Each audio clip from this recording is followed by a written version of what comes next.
is Dr. Tiffany Caesar. I'm a fellow for the Institute for Social Justice and Race Relation, as well as a fellow for the Margaret Walker Center at Jackson State University. And we are continuing our series of events for June 10th. Today, we are accompanied by a panel of wonderful scholars, scholars and activists and leaders, as we discuss food justice and equity matters in the state of Mississippi. So before we start, I would like to just briefly introduce our panel. Our first guest is Dr. Cindy Ayers of Footprints Farms. She is currently the CEO.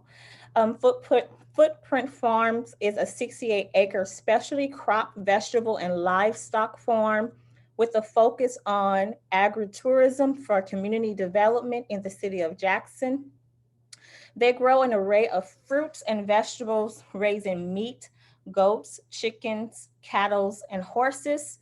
Footprint Farms believes that planting seeds in the earth will grow fresh vegetables, and planting a seed in the mind of young people will create a new universe of scholars. Welcome, Dr. Cindy Ayers. Our next guests are from Cooperation Jackson. We have Sis Imani and Miss Kate Dillon Coates. Cooperation Jackson is an emerging cooperative network based in Jackson, Mississippi. The network consists of 4 interconnected and interdependent institutions, a federation of emerging local worker cooperatives, a cooperative incubator, a cooperative education and training center, and a cooperative bank. Their roots lay deep within the struggle for democratic rights, economic justice, self-determination, particularly for African people in the Deep South, and dignity for all workers. We also have Mr. Anton Bridges, who is affiliated with Black Farmers Association, as well as AgroHood. AgroHood is a platform that empowers communities to build and support their local and regional food systems to create community and sovereign wealth. They build agriculture, especially in urban areas, as well as they have a humanity to continue to grow and become more viable as farms transition, and to also create regenerative practices and help cities to produce and supply what they consume. So thank you all for coming today as we have this wonderful conversation on food justice and equity in the state of Mississippi. So I would like to start with one question, which is, what is food justice and equity? And how do your organization assist with that particular initiative? Anyone who is available to talk from those organizations, please just unmute yourself and answer the question. Thank you so much.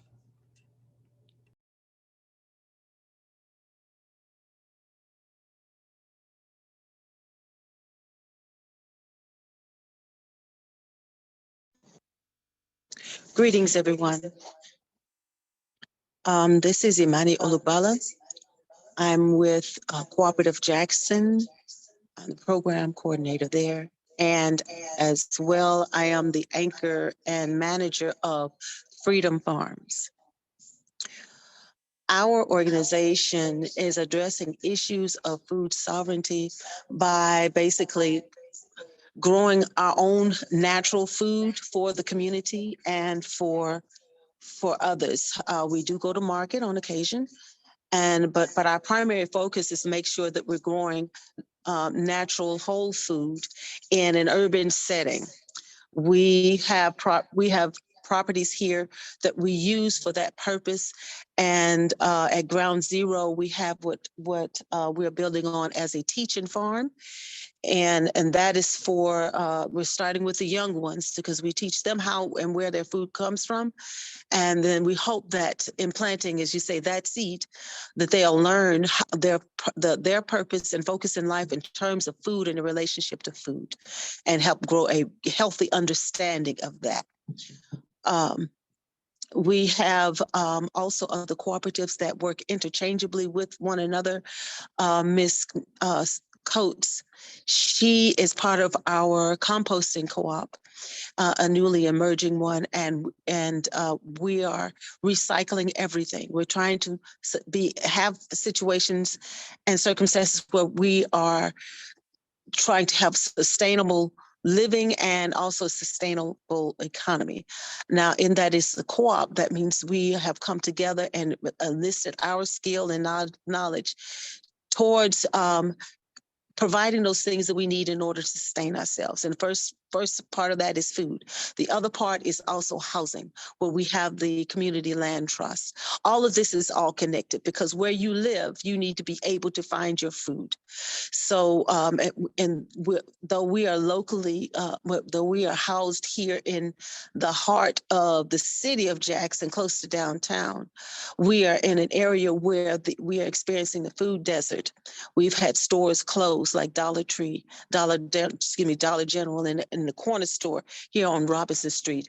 And we purchased the plaza over there where Jackson Cash and Carry used to be. And what we are planning on doing is putting an hydroponic setup in there for the grocery store. So people in Black and brown communities can get good food that they can afford because they could actually pick it as they see it growing. It's the same here on the farm too. For those of them of the community that want to come in and help on the farm, they also get their share and portion of whatever it is but that is to harvest before we go to market. So that is how we are trying to address issues of food sovereignty and issues of housing. And I'll explain that to you later. Thank you so much, Sister Mani. I really appreciate that. And I really appreciate the emphasis on education and youth development and sharing that particular skill set to the next generation, the ideal of creating food supply in food deserts. So thank you so much.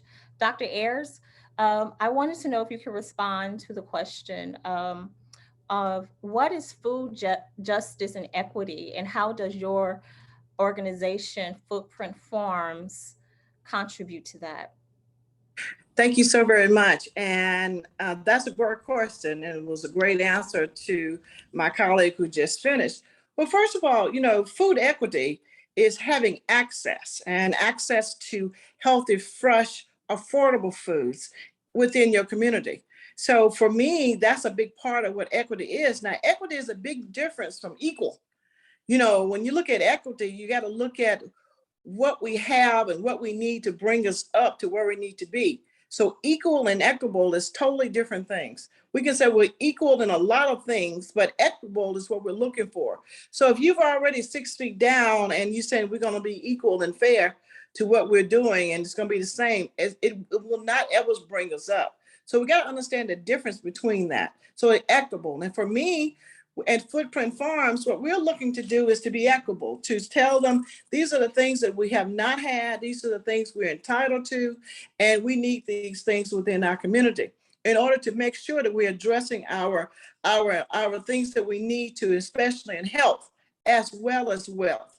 So we got to look at what we have to do in order to help fight these diseases that's in our lifestyles, in our ancestors, and right now still with us.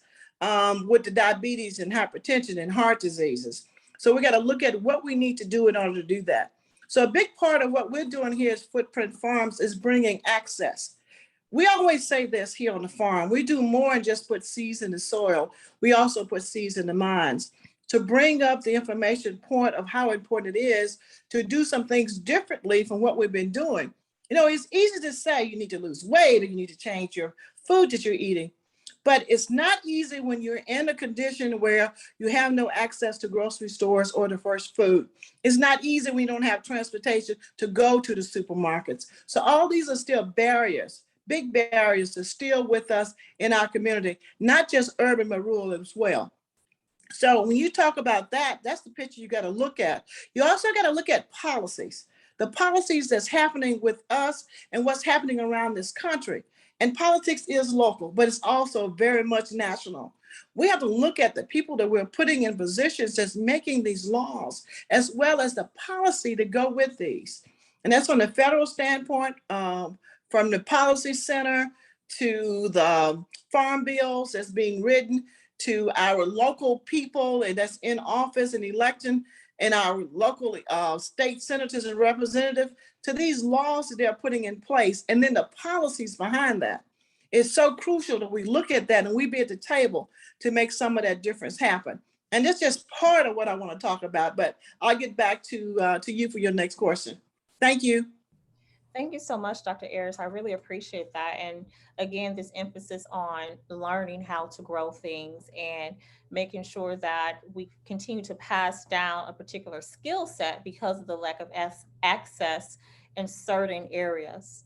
Ms. Coates, would you like to address that question as well concerning what is food justice and equity and how your organization, Cooperation Jackson, contribute to that particular mission? Yes, and thank you for having me. I would like to speak to the significance of the Juneteenth as a holiday, as a day of remembrance, and say that I feel honored to be here as a person, a white person, getting to share and sort of combat the ills of capitalism and white supremacy culture and the work that we're doing. I think that that's part of the conversation. Um, I'm working alongside with Atten and all of our team at Cooperation Jackson to grow healthy soil so that we can do this urban agriculture in the form of composting. And we're working on trying to gather even the animal rich waste of nitrogen, you know, the horse manure and all the visitors that come through and leave their animal gold. Because like we've mentioned, the two wonderful speakers before me, is access to soil is really what it's about, and making sure that we all are sharing that information. At Freedom Farms, we like to engage people just to come, and Sister Monty always shares little tidbits of information about history and what this particular plant is going to benefit if we add this to the soil or take that out. It's sort of a relearning, and so I'm excited to be at the table helping Jackson and Mississippi get our hands back in the dirt.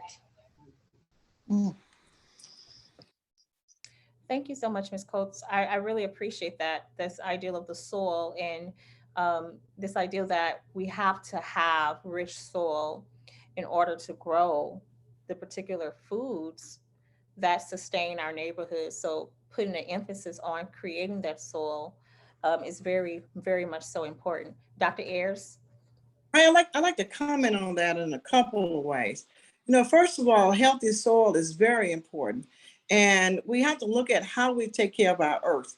And it goes back from garbage and trash and wastewater and everything else. But we have to look at how we take care of our earth overall. So it's not just the soil, it's also the water, and it's also the air.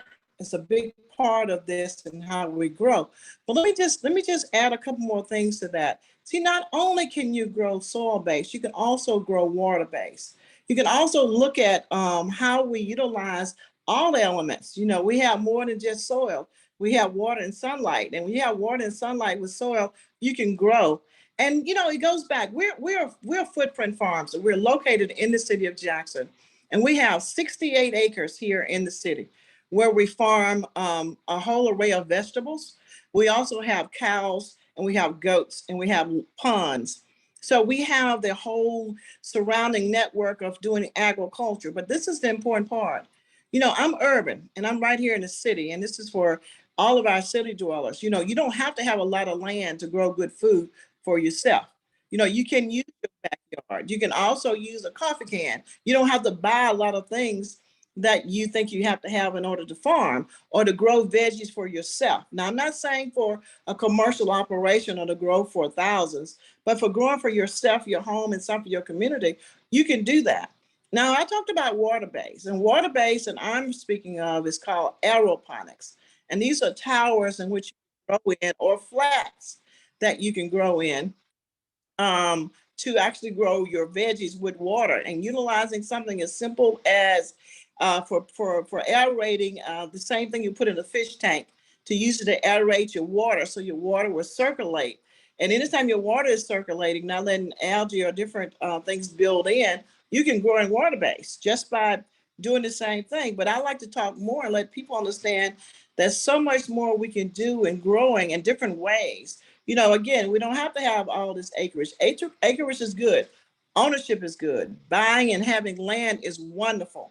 And you can look at doing an array of things, but for ones that cannot and don't have, or for our landless farmers, these are different ways and different things you can do in order to grow food for yourself. And of course, if you're looking to grow in the soil and needed acreage, I always say, let's partner, let's do some things together. Let me tell you what we do here at Footprint. Here at Footprint, my farmers don't work for me, we work together. I actually lease to the farmers in the group that works with me 1 acre of land for $1. And what this $1 does is, by me tendering and leasing them property, it gives them access to everything that I'm entitled to under my farm number. That's the reason it's important to understand how this structure works. For me, having a farm number through USDA, and for me to lease property to anyone else under my farm number, they're eligible for everything I am according to their geographics of how much land they own. For instance, we have 10 high tunnels on Footprint Farms, and we grow in these tunnels 12 months a year. Well, 11. We know August, we let it rest, and we let the sunshine takes care of itself to kill anything that's left behind and to help to eradicate any diseases that was left by the former plant that we had. But by doing this, my farmers, by leasing with me, can now put their name in the hat to actually acquire a high tunnel for themselves to grow in. Now, these high tunnels are $12,000 if you're just building a tunnel. That includes irrigation. But if you go in and you put your hat in and go into our EQIP program through NRCS, you are eligible then for irrigation in this by applying. So several of my farmers that I lease to have been awarded a high tunnel. And we have these tunnels all together. You can't tell one from the other, because this is the important rule about that. We work together, we farm together, and we have to rotate our crops to make sure we're taking care of our soil. So it's different things that we do in a whole different way that we work to make sure that a farmer that's at Footprint Farms is not limited by the amount of money they can make. It's how much they want to work and what they want to do and how they want to plant. And we do all of this and market under Footprint Farms. So I put several different elements in place to make sure that our farm, Footprint Farms, have everything that's needed in order to support these 5 farmers that we have on farm. And that includes having the equipment. And we share the equipment. Footprint Farms own the equipment. We buy the seeds, so we make sure that everything is the same. We don't disarray in what's being planted. But when we market, because we can market this way, it's only one. So for our CSA boxes, for our farmers market, everything is done on a cooperative system, which is another way, and so many different ways we can put things together to make it work. And here at Footprint for the last 10 years, we've been doing so. And we have developed great systems that are scalable and sustainable. Thank you. Thank you so much. And I was taking notes. All of these all the panelists are really aligning on this ideal of working together, accessibility, and you don't need a lot of land, right, to grow food, right? We kind of been hitting on this ideal of food desert, but we haven't really expressed it. So I would like if the panelists can talk about what is a food desert and how is Jackson, Mississippi impacted by that? Sis Amani, would you like to start that conversation? And also before I start, I would like to let you all know that please submit your questions and comments in the chat. We are at the Institute for Social Justice and Race Relation. We are looking at those questions and comments, and we will definitely answer them. So thank you for your participation in that manner. Yes, thank you for that. And thank you, Cindy. One day I'll come out and visit your farm. I've been wanting to for the longest, so I hope I get to do that soon. The food deserts. I find it interesting that at these area convenience stores, they're convenient, yes, but they don't carry nutritional products. You can pay less for a bag of chips that really has no nutritive value to you, but would end up paying more for an apple. I find it interesting that we can find all the cookies and sodas and such as that in these convenience stores that do not supply what our bodies need in order to sustain itself. But when you go to the grocery store to buy simple products or foods such as cucumbers or lettuce or even greens, some of us can't even afford that. And that's not available at the stores. Now, I must say this. I have seen at area convenience stores them selling apples and oranges and bananas. Okay, I give them credit for that. But in terms of access to whole food, we do not have that. And what we have at our disposal in our communities are these area convenience stores that sell not only the junk food and gas and liquor, but those things that we can't, those things that they have that we cannot really survive on. Honey buns, okay, you know what that is. That's a sweet tooth, yes, but it's not going to sustain you. And we have issues of diabetes and things like that in our community. We have other disorders because we cannot get that food because one, we have to walk to the convenience store because it's the closest thing to us. But the health food store, whole food store, if you will, I hate to throw names out there like that, are in areas of town that do not cater to our demographic. Okay. So when I say food deserts, that's all that's available to us. And that's sad and a shame. What we're trying to do here at Freedom Farms is not only produce food in an urban setting, but also for those who desire it, we will go into their homes and help them set up their own farms and teach them how to do that. I think I mentioned before about the hydroponic, aquaponic function we're going to add to the grocery store once we get it all up and running. That is for those of us in the black and brown community to have good whole food on a sliding scale as you can afford it, so that nobody is without that which they need. We also have forming another organization. Actually, we're bringing back the organization Jackson Holistic Health Society, where we're getting our holistic health practitioners, of which I am one, to come together and to help heal the community. There are some simple things that we can do to help us maintain good health and improve good health. So all of this is related to what we're doing in terms of providing nutrition. And if we have good nutrition, we'll feel better and we'll start thinking better and being clearer. And this is all very important for us to function as a people. We'll be able to get along better. we begin to see better. And that's not just with your physical eyes, but with your spiritual eyes as well. We're trying to bring community together, and in teaching lessons of the soil, which is what I do, I get people to understand the relationship between us and the plants, because we are like the plants in many ways. If the plants can exist out there as they do amongst each other, as different, as variant as they are, why can't we do the same? This is all part of that. Food is all around us. We just do not recognize it. There's an ecosystem out here that we need to understand and respect, because what you think is just tall grass may be what they call po folks greens. There's no reason why anybody out here should be hungry. Okay. But that's all part of us recognizing what food is, what food does, and how we relate to our environment here.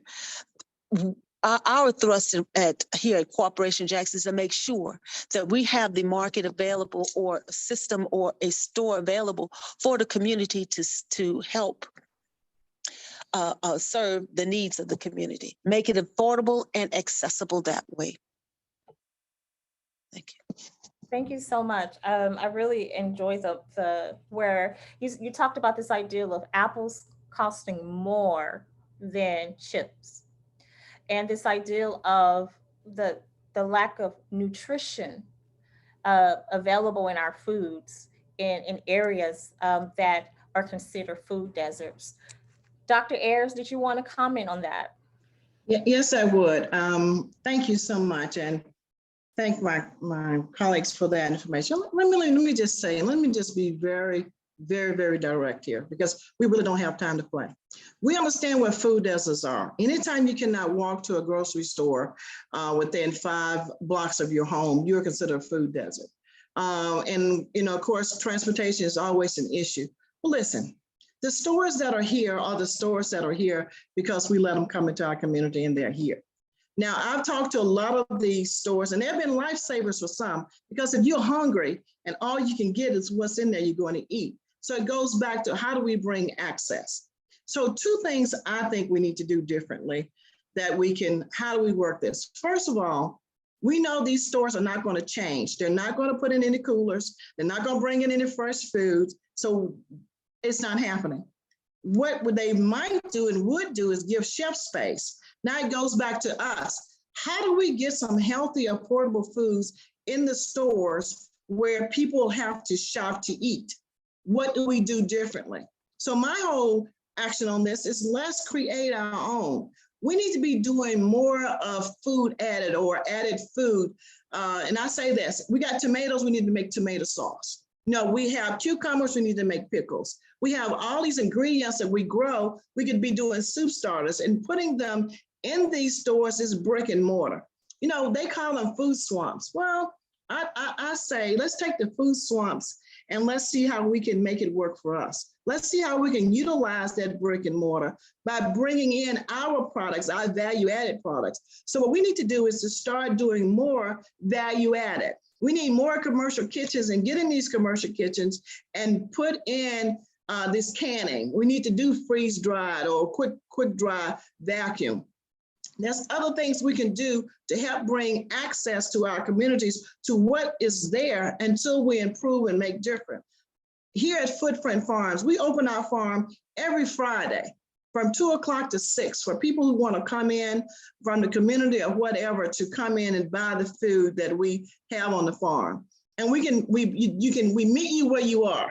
We're certified by the Department of Health and Nutrition to take the EBT SNAP. We're certified by the state of Mississippi to take the food vouchers. We're set up to take debit and credit. And we even have different programs that we put in place. We work with different corporations to bring in programs so there's no cost to our communities.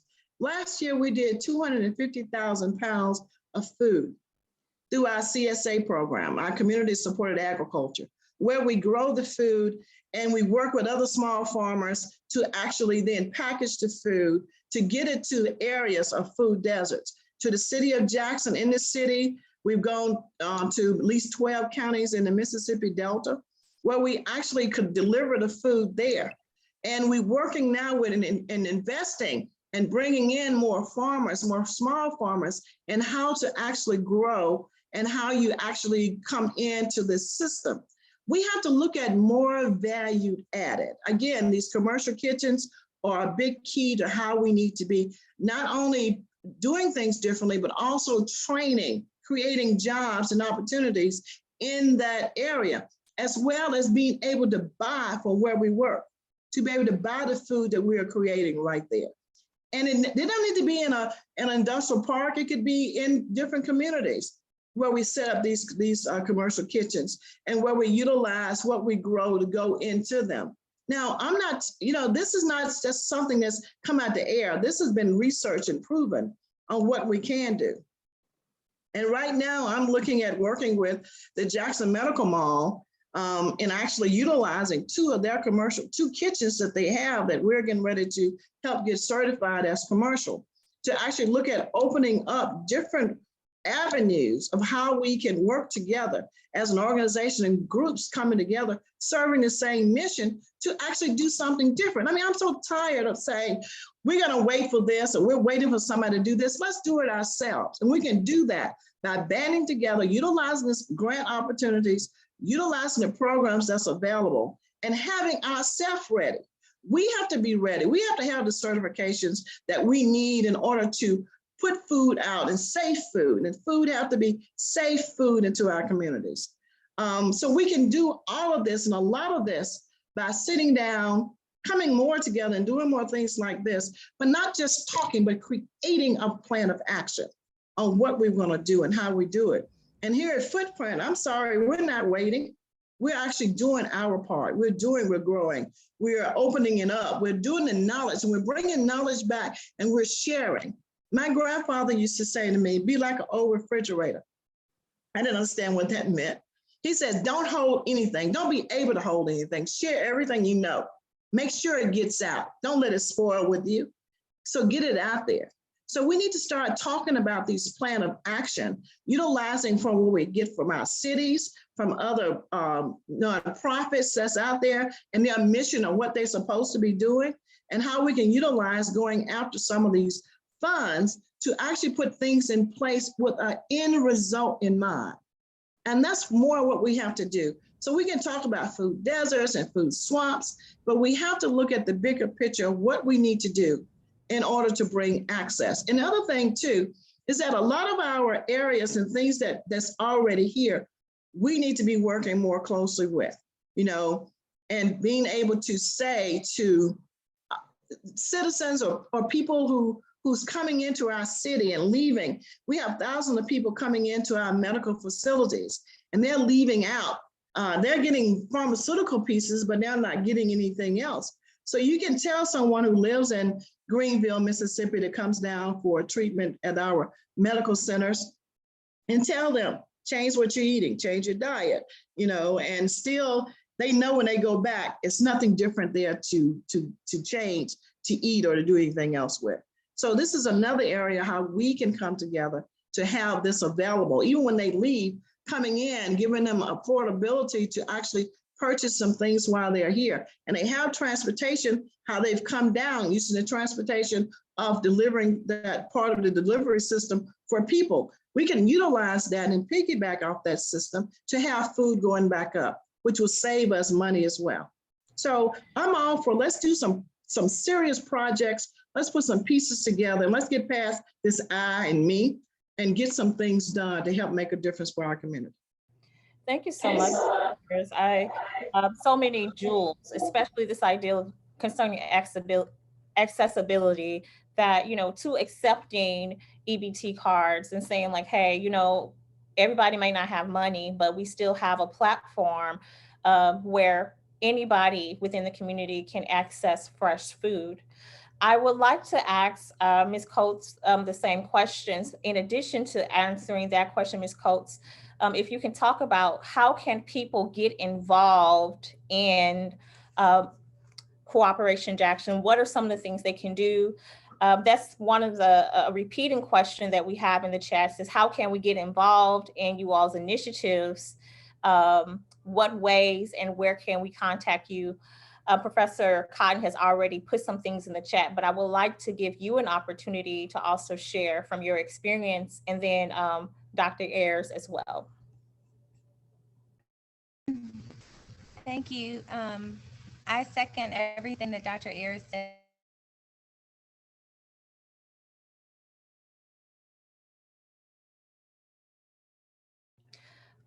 We can't hear you.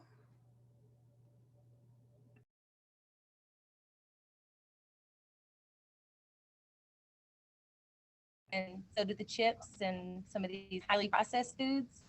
And so to eat a plant-based diet of whole foods really helps our mind be more clear. It helps our gut health, and there's a connection there. Am I coming through? Am I too staticky? You are coming through. It's coming through again. We can hear you. Okay. Everybody else was freezing up. I just wanted to check. And as far as people getting their hands or sort of volunteering and contributing, I'm the anchor of zero waste, and we're working to bring composting, because really we're all constantly composting. If you eat food that has, plant waste, or if you cook food and you throw some plant stuff in the garbage, then you're composting. So that's something we all can do that helps the life of our soil. And I think Dr. Ayers mentioned even container gardening. So you can do that kind of in their own backyard or porch or balcony. And at Cooperation Jackson, we have the farm that people are welcome to come and volunteer. They can email, and we're trying to partner with the Strong Arms of Jackson a little bit. They have a youth camp in South Jackson, so we're going to partner with them and try to get the youth that they're working with aware of some of the gardening practices and some of those skills. So you can reach out to us, and we're happy to help you start gardening at your house if you have the opportunity, or to come out here and learn some. But just to lift up the idea that we all have it in us, like Dr. Ayers said, to be able to correct this situation. We can remedy it a little bit in that way. Thank you. Thank you so much. I would like to add something. You can go to cooperationjackson.org or go to our Facebook page and join.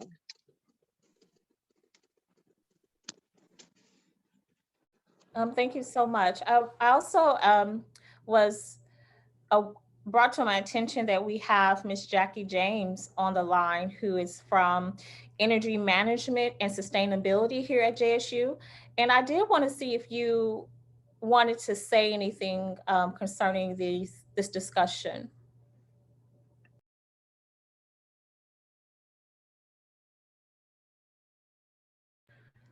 All right, so and if you want to say anything, just please, you can put it in the chat or just let me know. We definitely want to make sure that you have the ability. And I do see your message about your speaker, so thank you so much. I would like to start sharing some of the questions that we have from our wonderful audience. The first question I would like to ask you all is from Professor Cotton.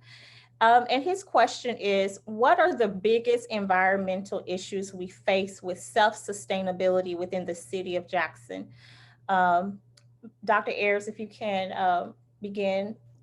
Also, if you can also tell the audience where they can find you and how they can assist with Footprint Farms as well.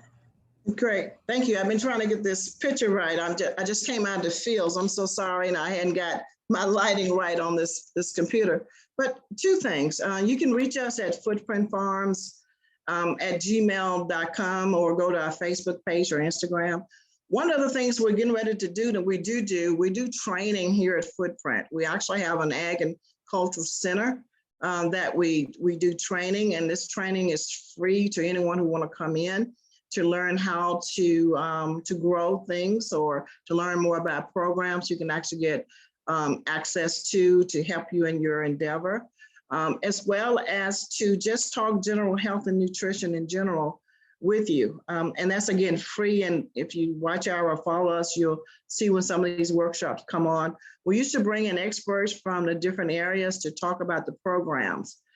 This is part of USDA and a part of what we do with our corporate.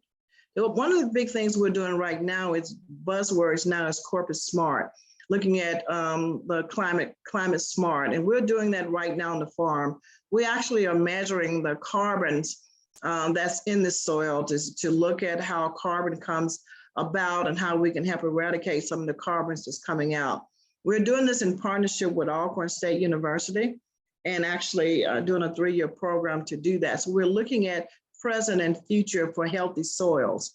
And again, we talked about healthy soils, which is so important. And again, we're urban. A lot of us are urban, but even if you're rural, when you look at all of the pesticides and everything that's been used centuries in a lot part of our states, you know, we have this to deal with. So we have to be very, very careful in what we're growing in and being able to test the soil. So the soil that you're getting ready to grow in, wherever you are, can be tested. And it's only like $7 to get everything you want to know about it, what's in it, what's not in it. And you can do this by just doing samples and taking it to the extension office for Hinds County or whatever county you're in, to your extension office for this to be tested. And it's tested at Mississippi State University is where a lot of this testing goes. And they give you a list of things you need to do to help bring the soil up depending on what you want to grow. So we have access to different things that we don't know or don't know how to access them that we can use to do things differently and helping to take care of our soil. The other thing when we talk about is, of course, container gardening and how you do growing in different containers and using the existing of Miracle Growth and some of the other things that are out there to grow with. And I don't knock any of those because topsoil is needed in order to start growing and to grow some healthier things. We also want you to look at different methods of growing. For us, we grow in what's called mulching.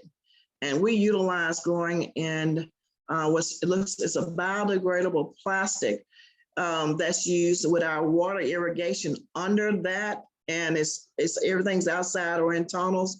And we do this to help conserve water because we water the roots and not the plants themselves. Actually, the plants don't need the water. The roots need the water for the plants. So we do this in order to save water, to conserve water, also to help with our bottom line, but also to not use chemicals because once you use this plastic mulch, it smothers all of the grass and you only make the holes in where your plant is growing from. So you use less of anything, which is also good for your bottom line and good for your product that you're growing and healthier. Now, when you talk about composting, we believe in composting from the trees to the limbs, and it takes a while for that to compost that you can actually reuse it to go into the area that you're working on. So when you're looking at compost, no, it's not overnight, and make sure that you're putting the right things in if you're composting in a small area, because you will have a smell if you don't turn it, and you just can't use just use the manure anytime. It's a process. It's an aging process that you have to let it go through in order to be able to use it. So, I would say be very careful with that unless you're out in some big areas that you can actually, turn it and make sure it's getting the right temperature and make sure it's like cooking a turkey. You just don't want to eat it raw. You got to make sure that it's turned and the numbers are there before you use it, because you can contaminate yourself by doing that. So, and I'm saying this just to say, we want to work more closely with different groups and organizations. And we want to, give the access to as much as we can throughout our community.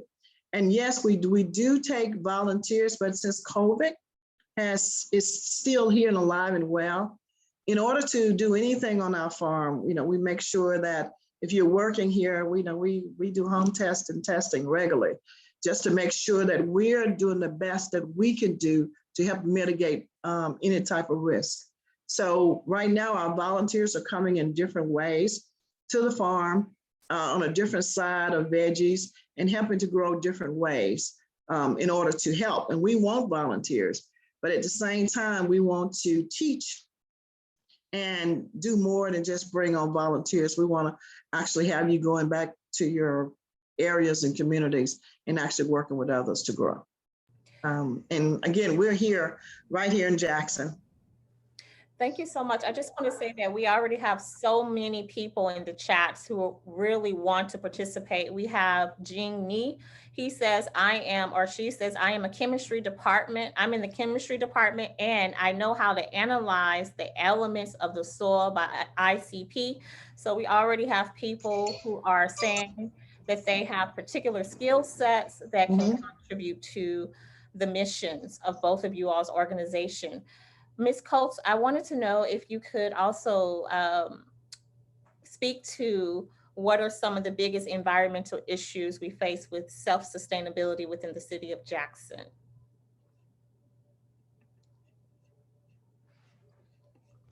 I think that's kind of tough because we all know in Jackson, we sort of deal with clean water. That sort of impacts our sustainability. The soil, depending on where you are in Jackson, can be good or bad. I mean,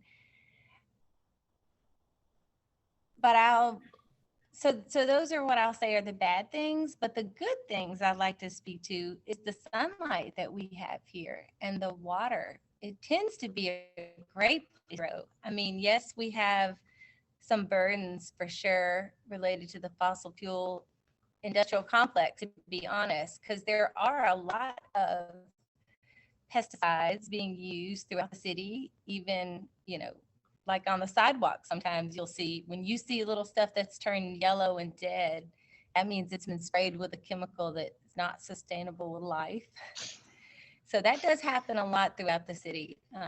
That's probably one of the biggest, but I'll go back to the good things, and that is, we're kind of tropical here in Mississippi. So we have a lot of days of sunlight, and the soil has a lot of clay. That's the other thing that you have to kind of mitigate against, which composting helps. But as Dr. Ayers said, it is a process. So you have to, compost is, I might have the percentages right, but it's small percentage of what you'll call kind of raw green waste. And it should be a large percentage, like 75% or so of brown waste. So that's wood chips or dead leaves. And so when you add all that into your soil, it helps it have all the components that it needs. So it's not just too clay heavy or too dense. I hope that helped. I hope that addressed the question. And I didn't Thank you so much. I really appreciate that. And you brought up the issue of water as an issue that causes challenges for the Jackson area as it concerns sustainability. Sis Imani, did you also want to comment on the factors or things that contribute to challenging sustainable agricultural initiatives in the Jackson area? I want to say my experiences have been I've had issues with the sun actually burning up our crops, some of them. And I've been watching that. Of course, you all know with climate change, everything is changing. But everything affects the weather because of what man has done. Oh, please forgive me. I'm on grandma duty. For the challenges that we have as related to emissions that the people have put in the atmosphere. And we're constantly trying to come back there and find better ways in order to grow the foods that we need. I've done tenting in some areas. I've actually tried to grow some things inside so that I could in enclosed structures so that I can continue to grow certain foods. Water isn't necessarily an issue that we have, though we are establishing a catchment system for rain, of course. But other than that, that's the only thing that I'm having, issues with on the farm.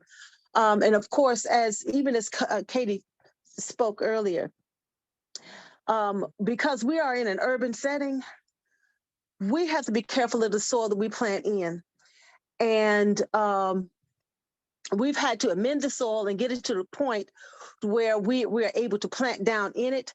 Trying not to till the soil so much because it's like you're scratching the skin of the earth, but to plant down in it. And we've utilized some permacultural techniques where we do the lasagna layering of compost, straw, cardboard, and and continue to do that so that we won't have to take anything away from the soil or hurt the soil that's already existing.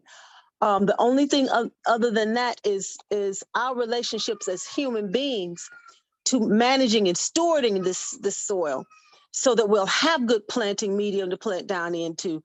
And we're going down in areas that used to have houses, okay? Some of these houses in our community are about 40 years old. Okay, so you know the kind of issues we could be dealing with. We may be dealing with lead paint. You're dealing with bricks, all the other chemicals that they use in their yard before we got to it. So what we're trying to do is to make sure that everything that we have is safe, and then minister to it as we need in order to grow the food that we need to grow. We've been fortunate to have good harvests, and the food is very flavorful. So we're trying to make sure, even in that the plants are getting its nutrients. See, we can grow the plants, right? But we could actually grow something that has no nutritive value, though you would think it would because it's growing, but it probably doesn't. So in terms of sustainability, we're trying to make sure that we do not use foreign substances or chemicals in our food, that it comes naturally from the environment, from those things that had grown previously, and we just turn it back in. That's why our composting co-op is so important to us.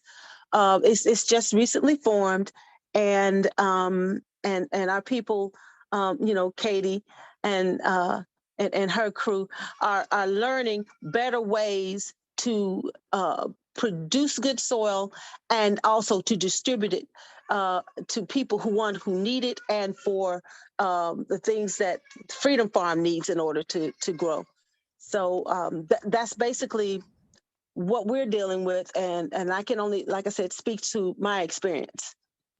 Thank you so much. Oh, did you have something else you wanted to add? No, beloved, I'm good.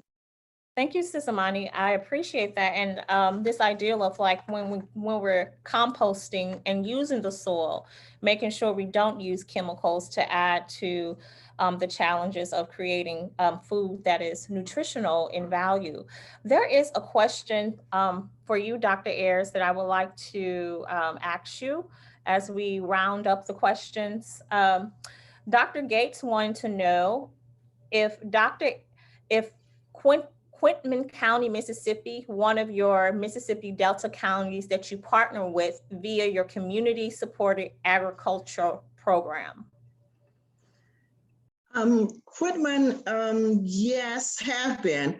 Part of what we've been doing in support has been with the federal health clinics.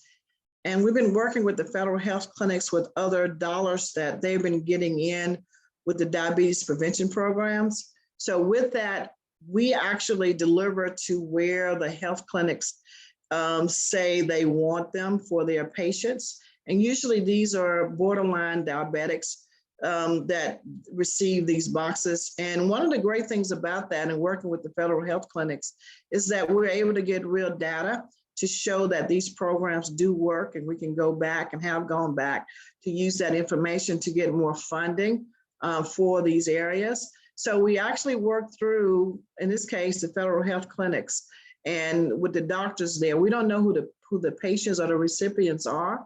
We just know that when we go to whatever county the federal health clinics are, or their distribution arm, we actually take it there. And we've been doing this for the last 4 years in doing this project. Now, right now in the state of Mississippi, we're in negotiation with them with the Office of Public Health and the State Ag and Commerce for dollars that come through for Build Back Better. And I know that we've been in conversation with this a couple of weeks ago and hopeful to follow up, where more food will be coming into different areas, especially this is a big part for Feed to Children as well. So again, where those programs come in and we're able to work with, that's where we take it. We love equipment to be one of ours, even to do some working. We've been working closely with the Black Farmers Association that's in Clarksdale, in Oklahoma. So different parts where we have cooperatives we've been working with to help bring this information. But right now for us, it's wherever the federal health clinics are. And of course, we sell directly to and work with mayors and supervisor boards and churches to be able to deliver. Right now, we're participating in some after school programs that's coming on, that's online now for delivering food to not just to the children, our scholars, but also to their households. So for us, it's a matter of how we're fitting in and we're following that, the legislation on that, and staying very close to what's happening within our state as relates to healthy foods for all. Thank you so much. I love the emphasis on partnership and expansion as it concerns providing nutritional food to the people in Mississippi. I would like to share a comment before I go into one of our last questions. This comment is from Ms. Williams, and she put this in the chat. She said, growing up in a small town, Greenville, Mississippi, I remember there were local corner stores owned by African Americans that not only sold junk food, but groceries, meat counter, not just processed meats, pork, chicken, and beef, vegetables and fruit, green beans, bananas, oranges, apples, and grapes, dry goods, beans, flour, meal, sugar, dairy, eggs, milk, butter. These Black-owned businesses have been replaced by what we see today.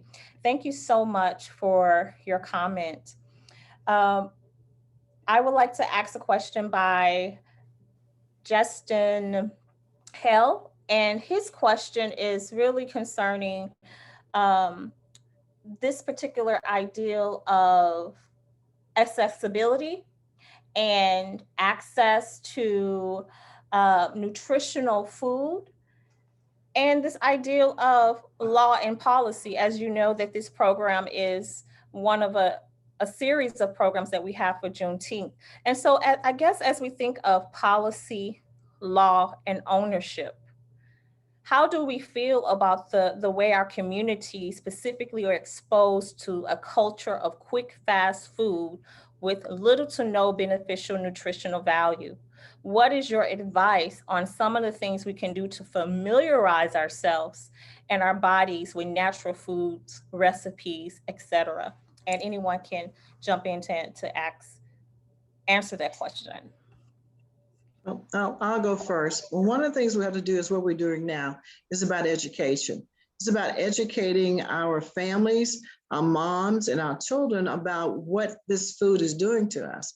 You know, this is one of the reasons that we are in schools where babies are taking insulin. It's sad to see they have to leave class to go and take their insulin shot. And that's because of what they're eating and what's coming into their bodies. A lot of parents, we've gotten away for more cooking and cooking real food to it's convenient. It's conveniencing us to death. And for not just us, for the next generation, if we don't do something different. So that's one of the things we have to do. It's quick and fast, and I want it right now. And a lot of parents have been working, I understand that, but there's different ways. I'm not saying not to go to McDonald's or Burger King's or one of the others, but it should not be where all your meals come from. That should not be where you eat every day and 3 meals a day. So we got to look at again, but the other part of that is bringing access. Again, having a place that these families can go and purchase real food, and all food is not real food to be able to purchase, which goes back to having access. More grocery stores that's closer to us, that's truly not just secondhand veggies either. I'm talking about the real deal. I am just sick and tired of they think they can put anything in our communities and it's okay. It's not okay. If it's not the best, then we shouldn't buy it. We should take our dollars elsewhere. And just because it's with SNAP benefits, that's still real money. So we don't have to spend there. We can demand more. And as a voice of this community, we need to be those voices that is demanding more. It goes back to policy. It goes back to who's coming in and what we're allowing to continue to happen. In doing that, we have to be the one changing this. And it's by using our voice, using our votes to say and to speak it and to bring it into reality and looking at those policies and what they're utilizing. And when you go and look overall, they would take our numbers as Black people, Black and brown people, and they would use those numbers to justify why they're getting these grants and money that's coming in. And they're usually coming into organizations that we don't sit on the board of, or we don't have impact on. And these dollars are coming in. And when you look at what happens to this money, I'm not sure if there's a lot of accountability, even starting with our state. But that's a whole different story. But even looking at where the money for foundations come into, what's their mission? It's the mission to serve the community. What part of the community they're serving? Because I had seen a lot of them that's serving in the community that I live. So it's all about information and being able to bring the knowledge to the community and know what they have. A lot of churches are there. More food pantries than ever before is being set up through our church system. I think that's wonderful. But one of the other problems that we have with our food system, our churches that have food pantries, is that they don't have proper refrigeration, which is another reason why there's not a lot of fresh fruits and vegetables, or even meat for that standpoint, coming into a lot of our food pantries. So we have to be able to better equip our locations where food is being distributed out. And for us to stop taking anything, we need to look at more of the healthier items, the beans and the peas. But when we get these, people throw them away because they don't know how to prepare them. So now we got to make sure that that education level is there on how you make the soups, how you make the burgers, how you can utilize what we have to do this. So it's all about education and making a difference and sitting on some of these boards that's getting these funds in to better our community and make sure that happens. Thank you. Thank you so much. We are wrapping up this wonderful discussion. I wish we had more time. Before I let Ms. Coates and Sis Imani also answer or provide their final comments, I do want to let you all know that this whole week, the Institute for Social Justice and Race Relations have a series of events that everyone is welcome to. Tomorrow, June 14th, from 12 to 2, we'll be showing A Mother's Journey by local scholar, activist, artist Talamika Bryce. It's going to be in Ballroom A in the new Student Center at Jackson State University. So please feel free to attend and engage us. Sis Imani, would you like to add anything? Do you have any final comments? I thank you all for allowing us to participate and meet with my colleague, Ms. Ayers. I really enjoyed this discussion. And of course, we can discuss all day, but all of us here are actually doing the work to help our communities and help humanity, really. Let's be always mindful that we must respect the area that we are in. We must respect this earth in order to yield those things that will be good and beneficial to us. It begins first with the children. If you teach the children at the onset where their food comes from and prepare this food, you have to do this, then you will begin to educate the next generation on how, and hopefully see a healthier next generation to come. We have to bring these values back, because what we don't really understand is, and we have to get a grasp of, that all the lessons we need to learn about society, about economy, about about community, all exist in the ecosystem that is around us. If we disrespect that, then we will get what we get when we do what we do. We have to understand that every aspect of our human existence exists in the thing that is holding us up under our feet. There's healing in the soil, period. And if we respect it, it will sustain us. So when we're talking about being self-sustaining, it begins with what we're walking on right now and respecting this earth. When we disregard it, guess what? It will do what it needs to do to get back to balance. And guess what? It may mean that we may not be part of this thing. After a while, we have to respect where we are. And in that, we have to learn respect and love for each other so that we can continue doing the right thing and the right next thing when it comes to planting food, eating food, building communities. That's how simple it is. That's basically it for me. And Miss Sister Ayers, I'm looking forward to meeting you. And coming out to your farm. And I appreciate everything you've said. And I hope to gain more knowledge from what you have done and that we could share. And I look forward to doing that, hopefully very soon here. Thank you.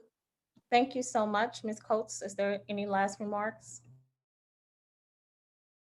Yes, just a few things. Thank you.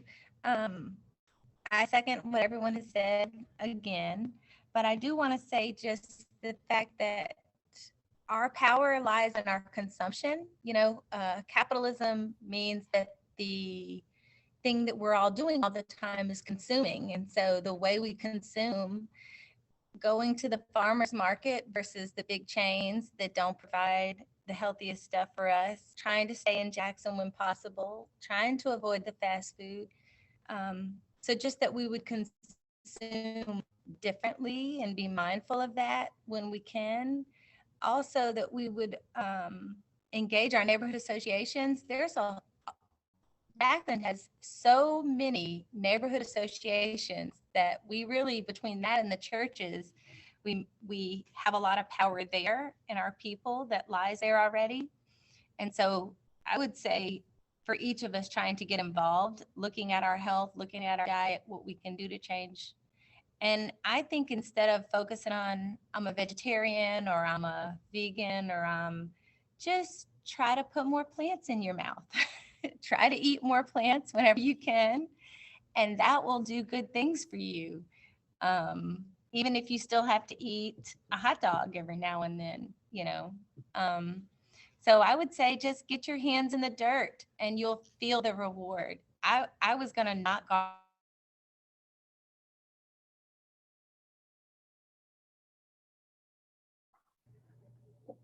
We can't hear you. Uh-oh.